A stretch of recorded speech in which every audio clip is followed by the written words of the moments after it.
Here we go, here we go. Ladies and gentlemen, the first thing I'd like to do is let's finish going over the Bill of Rights. Number 3. Folks, number 3, and do you know where would be the more intelligent, fun, and clever question is look at these amendments and compare them to the Revolution, right? Clearly, the whole premise of Amendment 2 is a byproduct of what? In fact, the Revolution itself, right? The fact we had to overthrow who? King England. Number 3, no quartering. That's a direct response to the Revolution, right? Number 4, historically, when I used to teach forum, this is absolutely positively the most popular high school amendment of all time. No illegal searches and seizures. In the course of the year, somewhere along the way, there's going to be a good Friday night party, and this is the one that I'll... Ladies and gentlemen, no illegal searches and seizures. What issue does that tie to from the past? Absolutely, positively, the no illegal searches and seizure was a byproduct of the writ of assistance. Number 5. Number 5 is what are called pre-trial rights. Let me give you examples, because when I say pre-trial, this is the part that let's hope none of you ever get yourself involved in. Ladies and gentlemen, what pre-trial means is if you are being arrested and you are being accused of something, what are your rights before you literally go before the judge and jury? And here they come. Number 1, in pre-trial you have the right of double jeopardy. You can't be charged twice for the same thing. You have the right to plead the fifth. You can't be made to testify against yourself. You have protection of private property. You also have what is called due process. Folks, due process is like Miranda rights, where basically everybody has to have the same procedure. The police need to have a protocol of how they go about arresting, booking, detaining people. And the main thing about due process is we have to treat every single person the same, regardless of what your bank account is, regardless of your marital status. Everybody's the same.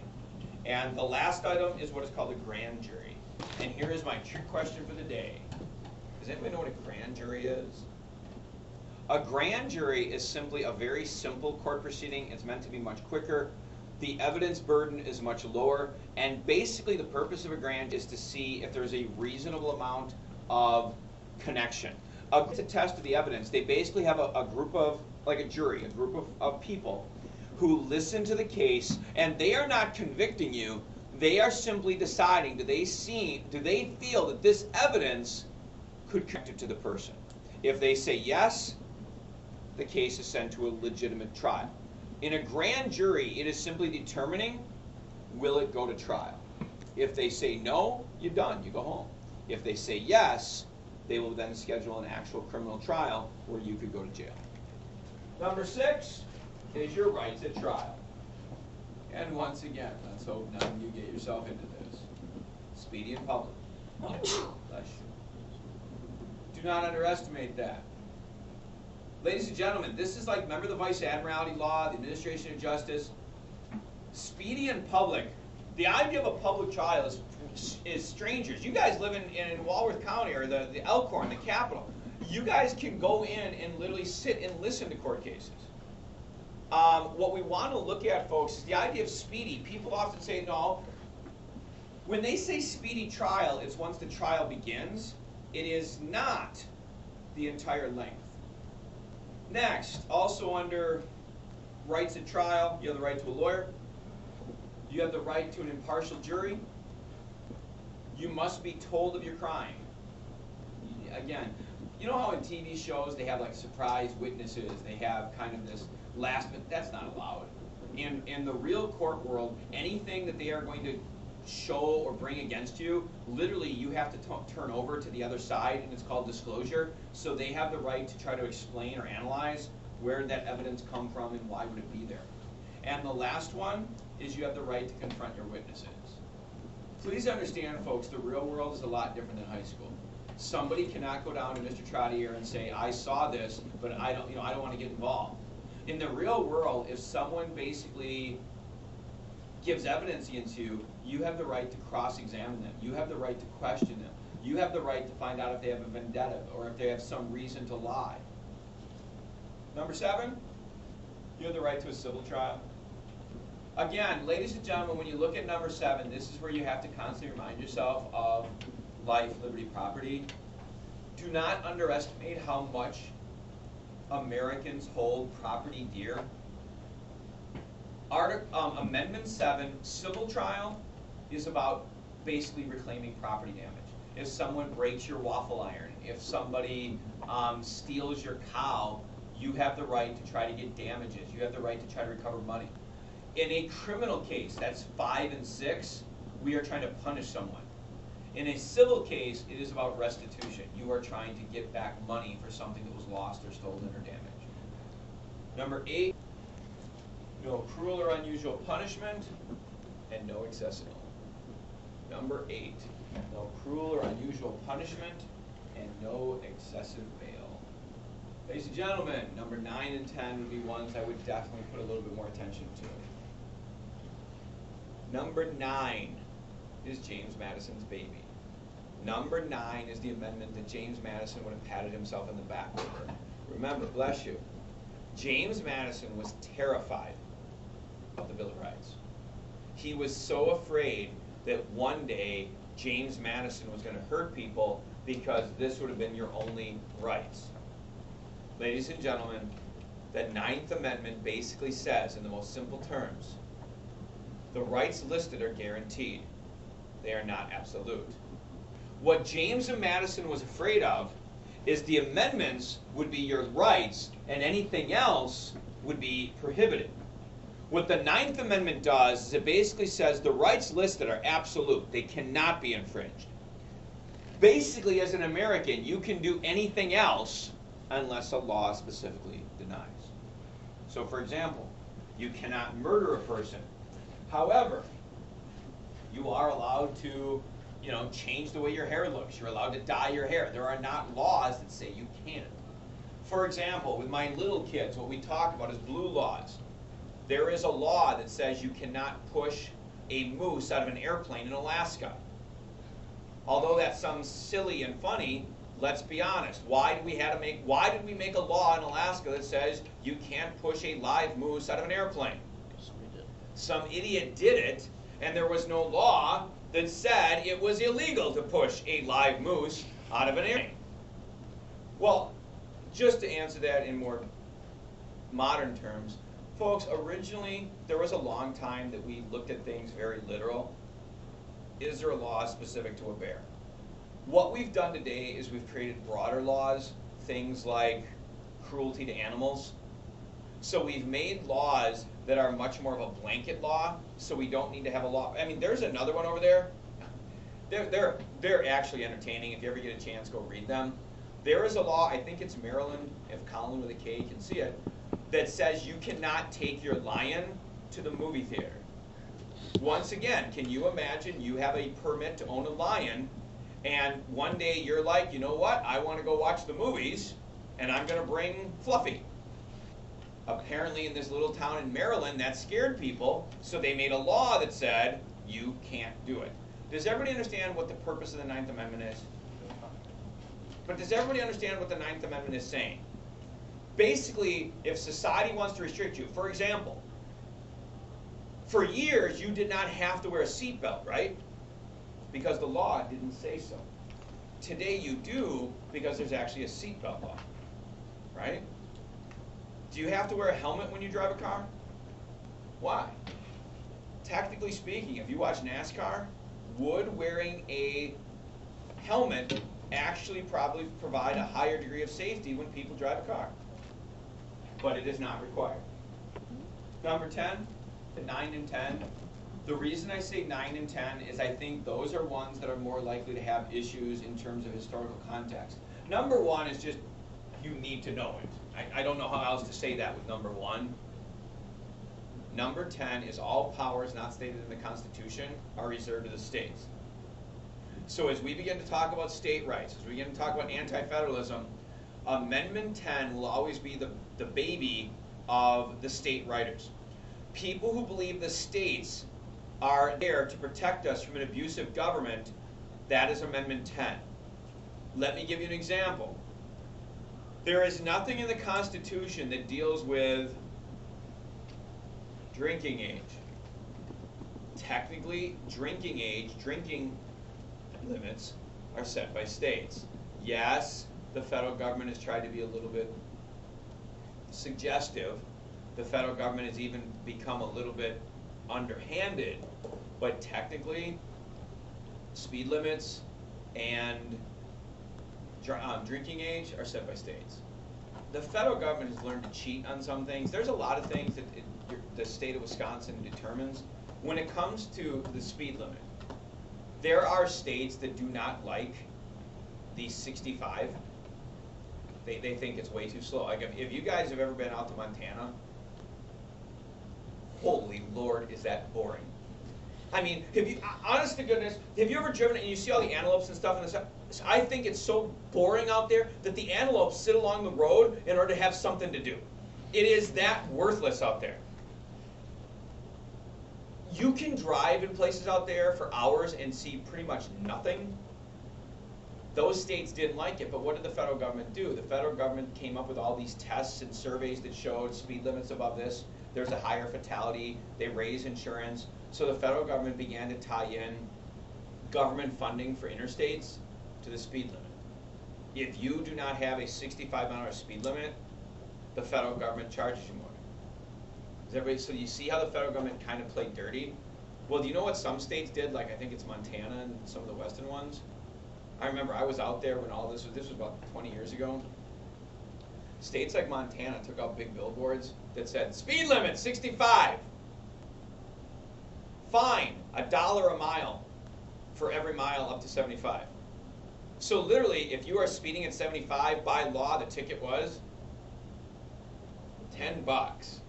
What are they basically telling you the speed limit is? 75. So please understand there's some of that type of stuff. Does that answer your question?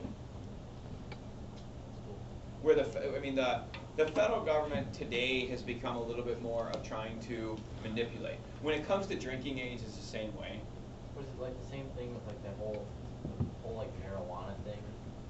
Like I know this is, I'm sorry not to bring up like a weird topic, but like technically, like there's all should it be a state issue? Is that what you're asking? Yeah. Technically, isn't it a state issue? Well, and that's where you get the problem right now, is the states, there's a group of them that are trying to legalize it. We will try to avoid personal opinion here.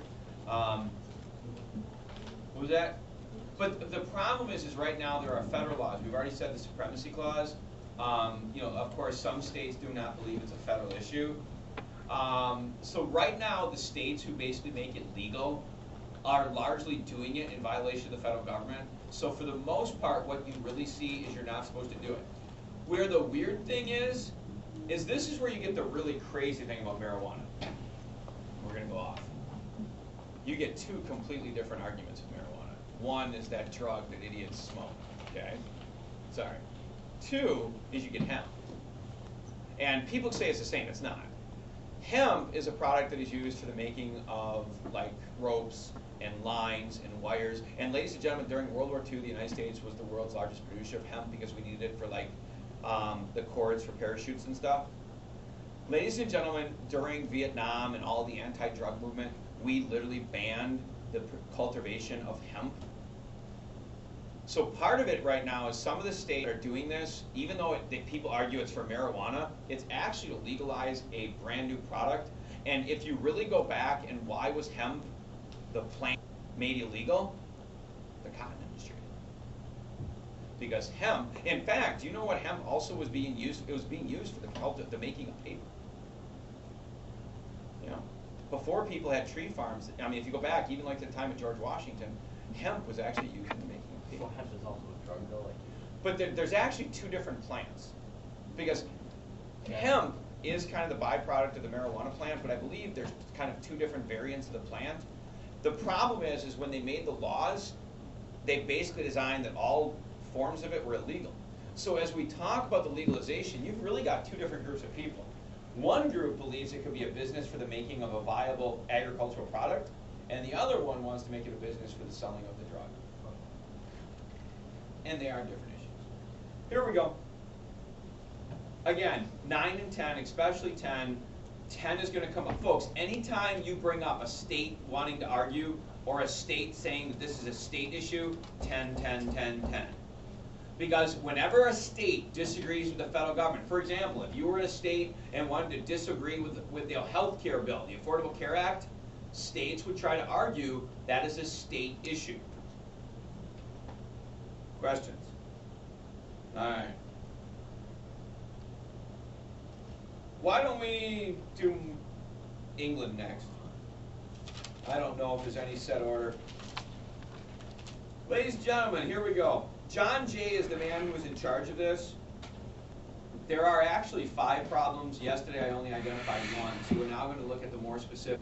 Remember, John Jay is sent to England. There are going to be some problems with England. We are trying to fix those problems.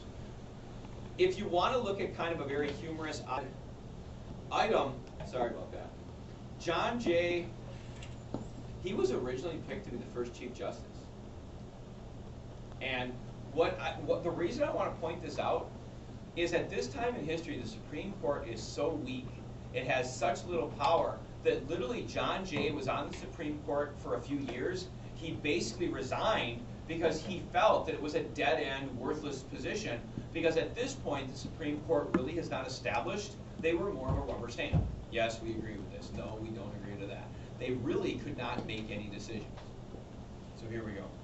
These are the 5 issues with England. Number 1, the British forts.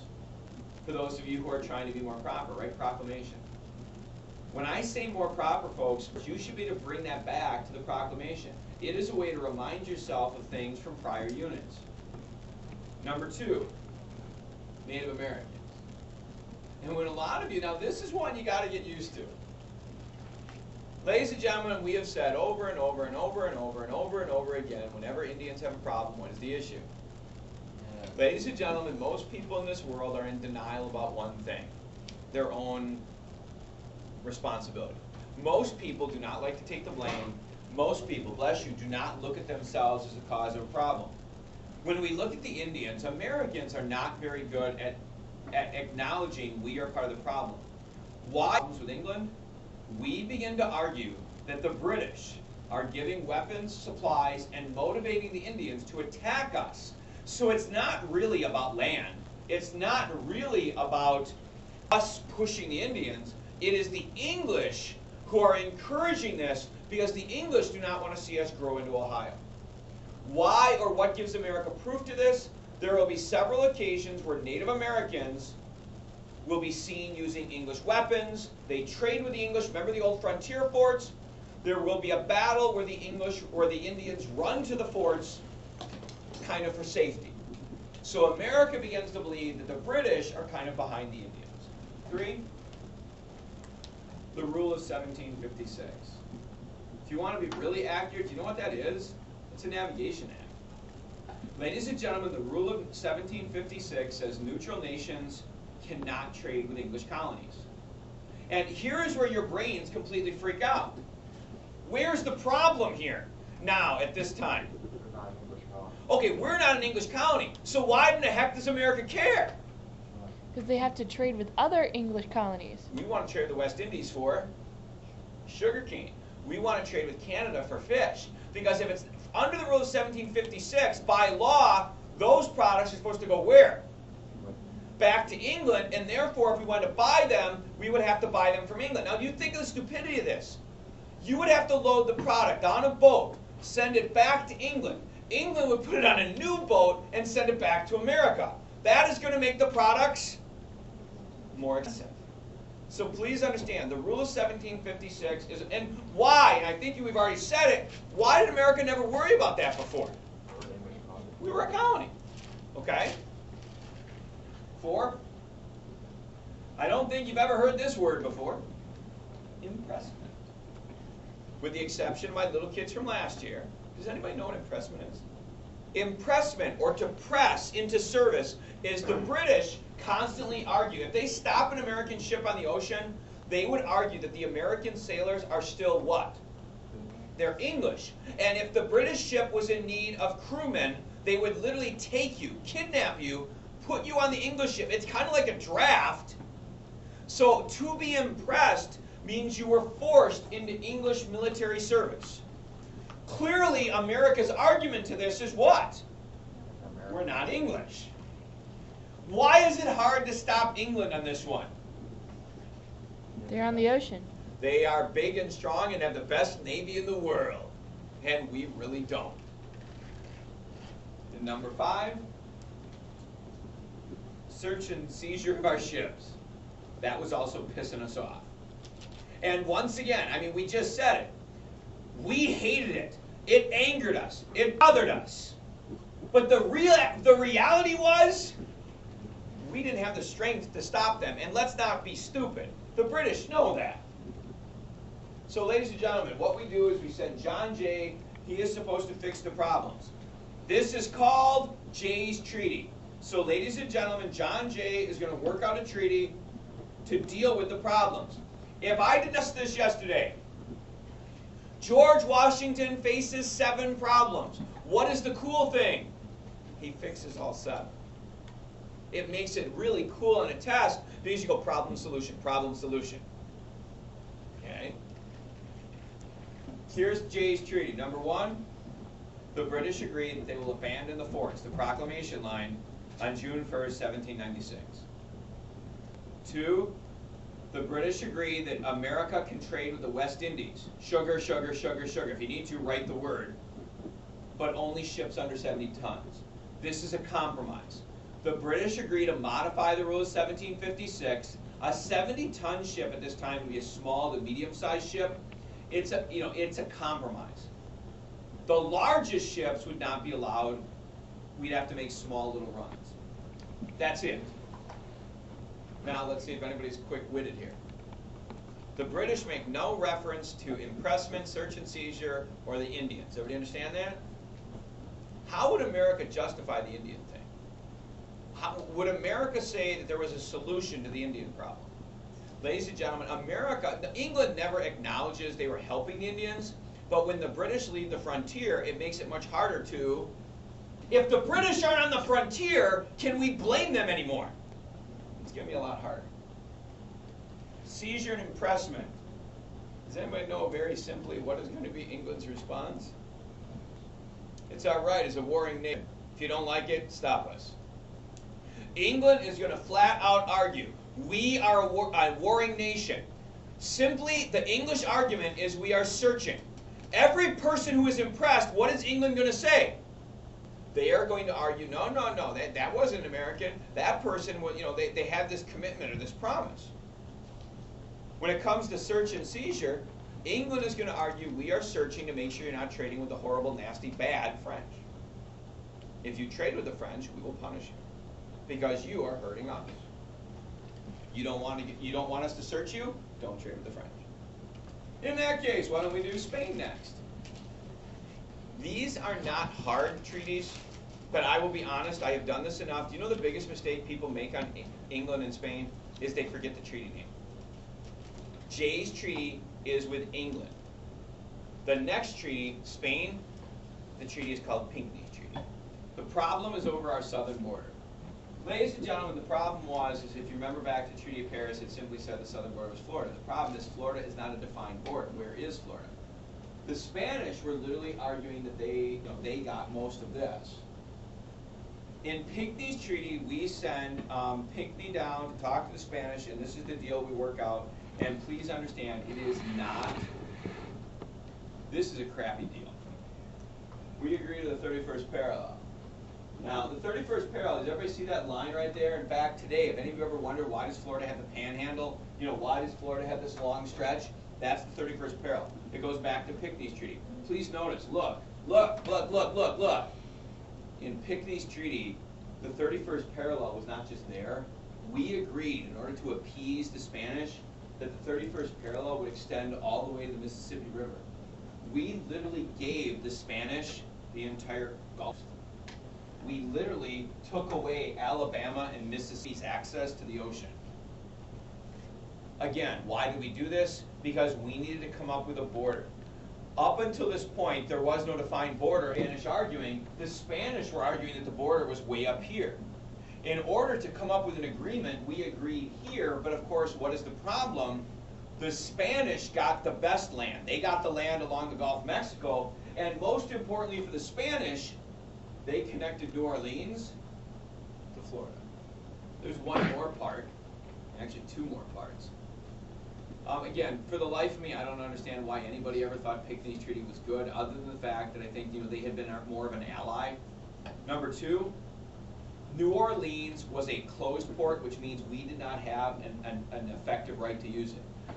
Basically, New Orleans, we basically say is Spanish, and that means we have to pay fees, we have to pay taxes. The Spanish have the right to literally close the port down if they need to do something. And last but not least, under Pinckney's Treaty, the Mississippi River was identified as Spanish. So you know how we said that our border went to the river? Under Pinckney's Treaty, we literally identified that the border of the river is ours, but they owned the river itself.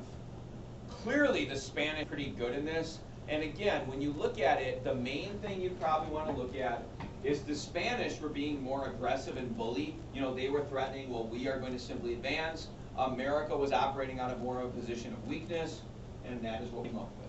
We do establish a defined border, but we also basically gave the Spanish the right to the Mississippi River. Yep.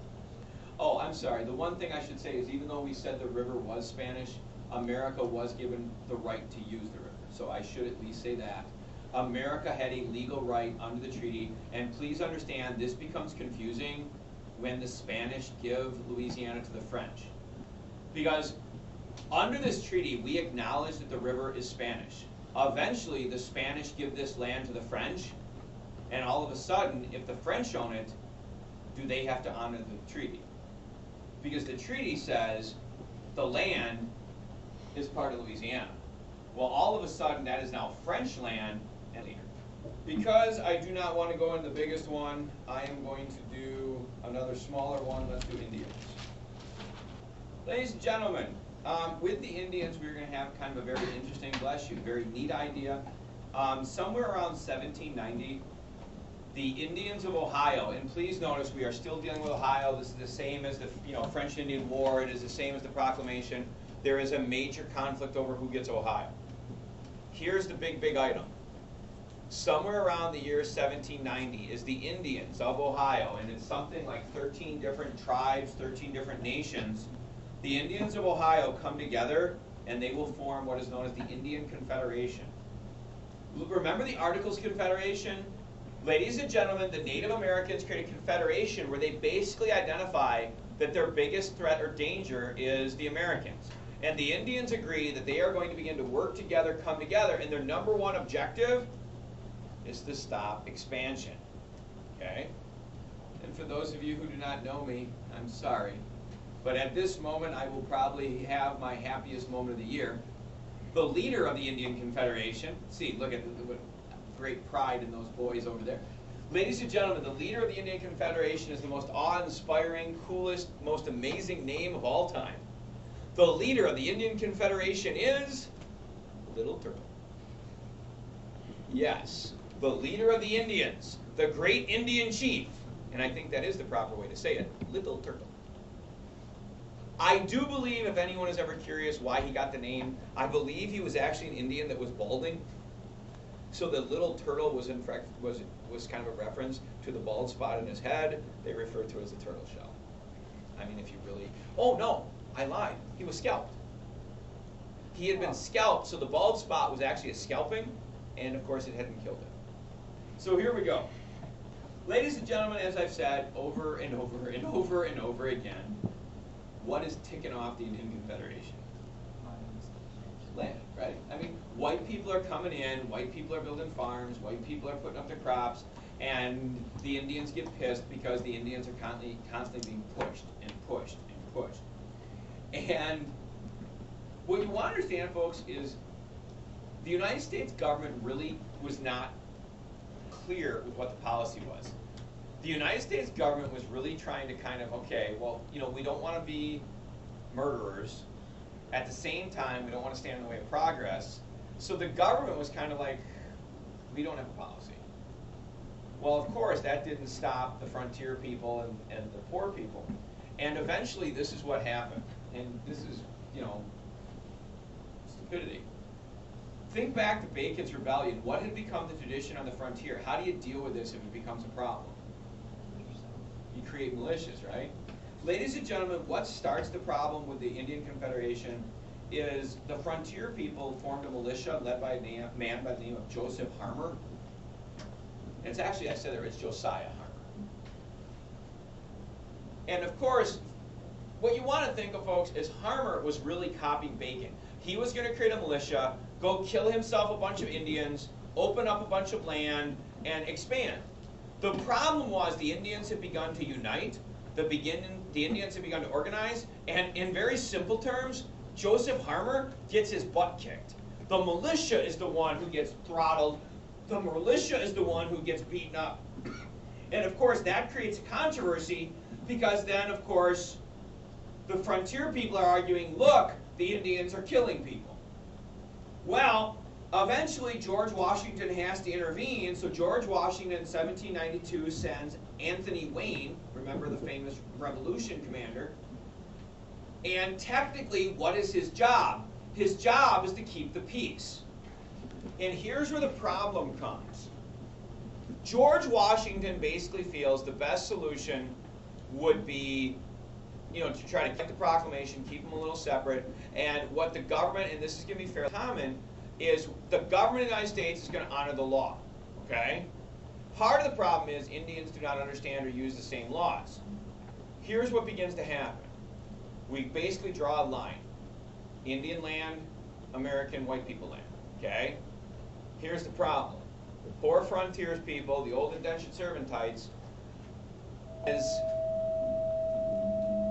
we'll finish there.